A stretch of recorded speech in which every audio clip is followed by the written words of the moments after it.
Hi viewers, welcome to our channel. ప్రస్తుతం మనతో పాటు భరద్వాజ్ గారు సీనియర్ జర్నలిస్ట్ ఉన్నారు. వారితో ఒకసారి మాట్లాడదాం. సార్ నమస్కారం. సార్ నమస్తే అండి. సార్ అలనాటి హీరోయిన్ సౌందర్య గారిని చంపించింది మోహన్ బాబు గారే అంటూ ఒక చిట్టుబాబు అనే ఒక వ్యక్తి పోలీస్ స్టేషన్కి వెళ్ళి కంప్లైంట్ చేయడం ఇప్పుడు చర్చనీయాంశంగా మారింది, సంచలనం కూడా మారింది. సార్ అంటే ఇన్ని సంవత్సరాల తర్వాత ఈ వ్యక్తి ఎవరు, ఇతను కంప్లైంట్ చేయడం, అది కూడా మోహన్ బాబు గారి మీద ఇటువంటి ఆరోపణలు చేయడం ఏంటి అని చెప్పేసి కూడా మాట్లాడుతున్నారు. మరి అప్పుడేం జరిగింది, మరి ఇప్పుడు ఈ ఇష్యూకి సంబంధించి మీరేం చెప్తారు సార్? ఏం జరుగుతుందో సార్? అంటే ఈ చిట్టిబాబు అనే అతను ఖమ్మం జిల్లాలో ఏదో రూరల్ ఏరియా నుంచి అక్కడ కంప్లైంట్ లాంచ్ చేశాడు. కంప్లైంట్ లాంచ్ చేస్తూ ఆయన అంటే ఆవిడ అప్పుడు 21 సంవత్సరాల క్రితం జరిగిన ఘటన ఇది. 2004 ఎన్నికల సందర్భంగా ఆవిడ భారతీయ జనతా పార్టీ తరఫున ప్రచారం చేస్తున్నారు. ఆ ప్రచారంలో భాగంగా తెలంగాణలో విద్యాసాగర్ రావు గారు ఆయన నియోజకవర్గంలో ఆవిడ పర్యటించాల్సి ఉంది. అక్కడికి వెడుతూ ఉండగా మధ్యలో ఈ హెలికాప్టర్ బ్లాస్ట్ జరిగింది. అయితే ఇతనేమంటాడు అంటే హెలికాప్టర్ బ్లాస్ట్ చేయించారు మోహన్ బాబు గారే అంటారు. మోహన్ బాబు గారికి విద్యాసాగర్ రావుకి పరిచయాలు బాగున్నాయి. బాగుండటం మాత్రమే కాదు, ఆయన సినిమాలో విద్యాసాగర్ రావు గారు సరదాగా ఒక క్యారెక్టర్ కూడా చేసినటువంటి ఒక చరిత్ర ఉంది. ఇలా ఇంకా చాలా ఎస్టాబ్లిష్మెంట్ చేయొచ్చు ఆ కేసు కావాలంటే, కానీ అది జరిగి ఉండే అవకాశం లేదు. ఎందుకంటే ఎవరు పడితే వాళ్ళు అంటే మనుషుల్ని చంపుకోవటానికి హెలికాప్టర్లు ఉన్నాయా అనే డౌట్ వస్తుంది. ఇలాంటి డౌట్లు చాలామంది మీద ఉన్నాయి. నిజానికి వైఎస్ రాజశేఖర రెడ్డి మరణం మీద కూడా ఇలాంటి అనుమానాలు ఉన్నాయి. ఆ హెలికాప్టర్ని వాంటెడ్గానే బ్లాస్ట్ చేశారు పావురాల గుట్ట మీద అని ఒక దశలో మెయిన్ స్ట్రీమ్ మీడియానే రిలయన్స్ మీద వేలు చూపించింది. కేజీ బేసిన్లో జరిగినటువంటి ఆయిల్ తవ్వకాలకు సంబంధించి వాటాల పంపిణీలో తేడాలు వచ్చి రిలయన్స్ వాళ్ళే వైఎస్ రాజశేఖర రెడ్డిని చంపేశారు అని ఆ రోజుల్లో వార్తా కథనాలు రాసినటువంటి ప్రముఖ ఛానల్ ఎడిటర్ని, బ్యూరో చీఫ్ని అరెస్ట్ చేసి జైల్లో పెట్టినటువంటి చరిత్ర మనకు తెలుసు. కాబట్టి ఇది కూడా అలాంటి స్పెక్యులేషనే, అంతకుమించి ఏమీ కాదు. అయితే జల్పల్లిలో ప్రస్తుతం మోహన్ బాబు ఫామ్ హౌస్ ఉంది. ఆ ప్రాపర్టీ సౌందర్య గారిది అనేది అందరికీ తెలిసిన విషయం. చాలామంది ఆ జల్పల్లి గొడవ వచ్చినప్పుడే ఈ వార్త బయటకు వచ్చింది. ఆవిడ దగ్గర నుంచి ఆయన కొనుక్కున్నాడు అని. అంటే డాక్యుమెంట్స్ ఆయన పేరుతోనే ఉండుంటాయి బహుశా, లేకపోతే ఈ పార్టీకి క్లెయిమ్ చేసుకునేవాళ్ళు కదా. వాళ్ళ బ్రదర్ అమర్నాథ్ని ఏదో తక్కువ డబ్బులు ఇస్తాను నేనని మోహన్ బాబు అడిగాడని, ఆయన అంగీకరించలేదని, ఆ సందర్భంగా ఈ మర్డర్ జరిగిన తర్వాత రిజిస్ట్రేషన్ ఎవరు చేస్తారు ఆయనకి? అంటే సౌందర్యం చంపేసి అమర్నాథ్ని బెదిరించి రిజిస్ట్రేషన్ చేయించుకున్నాడా మోహన్ బాబు? ఆ లెవెల్లో అనుమానాలు రైజ్ చేసే పద్ధతిలో అతను కంప్లైంట్ ఉంది. ఇది ఒక స్పెక్యులేటివ్ కేసే, దీనిలో వాస్తవాలు ఉన్నాయని అనుకోనక్కర్లేదు, ఉండే అవకాశం కూడా లేదు. ఆవిడ ఎన్నికల ప్రచారంలో భాగంగా ఒక హెలికాప్టర్ని టోటల్గా తీసుకున్నారు. వాళ్ళే భారతీయ జనతా పార్టీ వాళ్ళే బుక్ చేసి ఆవిడని స్టార్ క్యాంపెయినర్గా ఆ ఎన్నికల్లో వాడాలనుకున్నారు సౌత్లో. ఆవిడికి 3 భాషల్లో ఆడియన్స్తో కనెక్షన్ ఉంది. తెలుగు, అలాగే తమిళ్, కన్నడ, ఈ 3 ప్రాంతాలలోనూ సౌందర్య సేవలు వినియోగించుకోవాలని వారు అనుకున్నారు. అప్పటికి ఆవిడ ఒక సినిమా ప్రొడ్యూస్ చేసున్నారు, ద్వీప అనే సినిమా. దానికి సంబంధించి ఆల్రెడీ ఆ యాక్టివిటీలో ఉండగా ఈ ఎలక్షన్ మొదలైంది. అంటే యూపీఏ పాలన ప్రారంభమయ్యేటువంటి దశ అది. అంటే వాజ్పేయి దగ్గర నుంచి మన్మోహన్ సింగ్ గారు పవర్ తీసుకుంటున్నటువంటి ఎన్నిక అది. బీజేపీ ఆ ఎన్నికల్లో ఎట్టి పరిస్థితుల్లోనూ గెలవాలి అనేటువంటి ఒక ఫైట్ చేస్తున్నటువంటి సందర్భం. వాజ్పేయి గారు దేశం వెలిగిపోతోంది అనే నినాదంతో ఎన్నికల ప్రచారానికి వెళ్ళాడు. ఎట్టి పరిస్థితుల్లోనూ కేంద్రంలో వాజ్పేయి గారి ప్రభుత్వాన్ని కొనసాగించాలి అనే ఒక పట్టుదలతో అన్ని అస్త్రాలని శస్త్రాలని ప్రయోగించారు. అందులో భాగంగానే సౌందర్య గారిని ఆవిడ పార్టీలో చేరారు. అప్పుడే చేరిన సందర్భంగా ఆవిడకు ఉన్నటువంటి స్టార్ వాల్యూ ఇవన్నీ క్యాలిక్యులేట్ చేసి ఆవిడని వినియోగించుకోవాలని అనుకుని ఆ హెలికాప్టర్ను కూడా వారే ఇన్ టోటల్ ప్రోగ్రామ్ షెడ్యూల్ ప్రకారం ఆవిడికి ఇబ్బంది లేకుండా ఈ ట్రావెలింగ్ అనేది ఇబ్బంది కాబట్టి ఒక హెలికాప్టర్ని పెట్టేసి ఆవిడకి ఇబ్బంది లేకుండా ప్రయాణాన్ని సదుపాయం చేయడం కోసం ఏర్పాటు చేశారు తప్ప మర్డర్ చేయడానికి కాదు. బీజేపీని ఇన్ టోటల్ కంట్రోల్లో తీసుకోగలిగితే తప్ప మోహన్ బాబు అది చేయలేడు.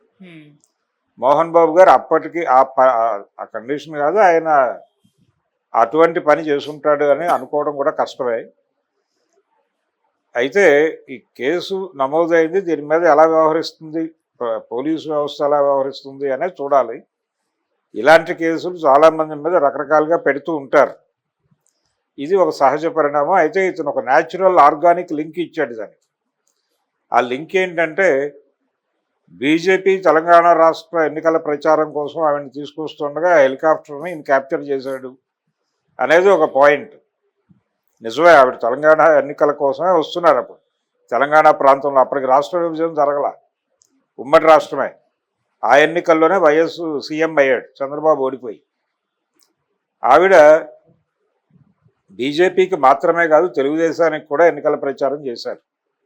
అంటే అప్పుడు కూడా కూటమే, జనసేన లేదు కానీ భారతీయ జనతా పార్టీ తెలుగుదేశం కలిసే ఎన్నికల్లో వెళ్ళినాయి, రెండు కలిసే ఓడిపోయినాయి. ఇక్కడ చంద్రబాబు, అక్కడ వాజ్పేయి గారు ఓడిపోయినటువంటి సందర్భం. ఇలా ఈ ప్రయాణంలో మోహన్ బాబు ఎవరినో ఇన్ఫ్లుయెన్స్ చేసి ఏదో చేసి అప్పుడు తెలుగుదేశం వాళ్ళతో కూడా ఆయనకు అంత సయోధ్య ఏమీ లేదు. తెలుగుదేశం పార్టీ కనుసన్నల్లో కూడా ఈ హెలికాప్టర్ డిజైనింగ్ ఇవి జరిగినాయి. ఇది ఒక అనవసరమైనటువంటి ఆరోపణ. అయితే మంచు మనోజ్ను కూడా పట్టుకొచ్చాడు ఈ కేసులోకి. మంచు మనోజ్కి అన్యాయం జరుగుతోంది, అతనికి న్యాయం చేయాలి, జల్పల్లి ఫామ్ హౌస్లో అతనికి వాటా ఇవ్వాలి అనేది ఒకటి. మరి ఆవిడ దగ్గర నుంచి ఆవిడికి వెళ్ళిపోవాలి కదా, మధ్యలో మనోజ్కి వాటా ఇవ్వటం ఏంటి? ఇదొక డీవియేషన్. ఇలాంటి కొన్ని డీవియేషన్స్తో రకరకాల గందరగోళాలతో ఉంది. అది సెన్సేషనలైజ్ చేయటానికి విషయాన్ని, తన పేరుని సెన్సేషనలైజ్ చేసుకోవటానికి కొంతమంది ఇలాంటి కేసులు పెట్టడము, అలాగే ఇలాంటి అంశాలు మాట్లాడటము. ఎవరో ఒక పాపులర్ వ్యక్తి మీద ఆరోపణలు చేస్తూ మాట్లాడితే తన పేరు మార్కెట్లో చలామణిలోకి వస్తుంది అనే ఉద్దేశంతో కొంతమంది వాంటెడ్గానే ఇలాంటి పనులు చేస్తూ ఉంటారు. ఈ క్రమంలోనే ఈ చిట్టిబాబు గారు కూడా, చిట్టిబాబు అనగానే ఒక ఫిల్మ్ డైరెక్టర్, ఇప్పుడు ప్రముఖ క్రిటిక్, ఆయన వైపు ప్రపంచం దృష్టి వెళ్ళే ప్రమాదం ఉంది. వారు కాదు, వీరు ఖమ్మం జిల్లాకు చెందినటువంటి చిట్టిబాబు గారు. ఈయన బహుశా ఆ టైంలో జల్పల్లి ఆ ఏరియాలో ఏదో ఒక యాక్టివిటీలో ఉండుంటాడు. అప్పుడు అక్కడ ప్రచారంలో ఉన్నటువంటి కొన్ని విషయాలు ఏవో ఆయన మెమరీలోకి వెళ్ళుంటాయి.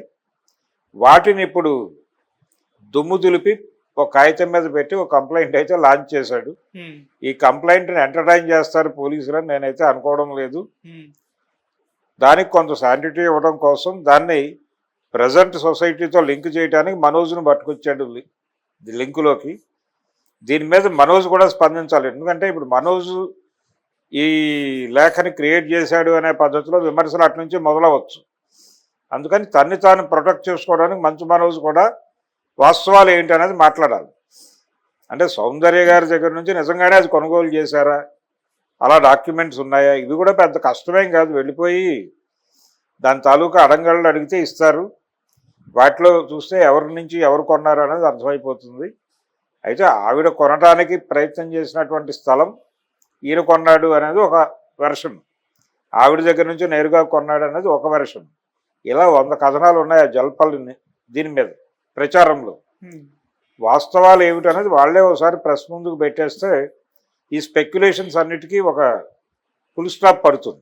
మరి ఆ తరహా ప్రయత్నం ఏదైనా మోహన్ బాబు చేస్తాడేమో చూడాలి.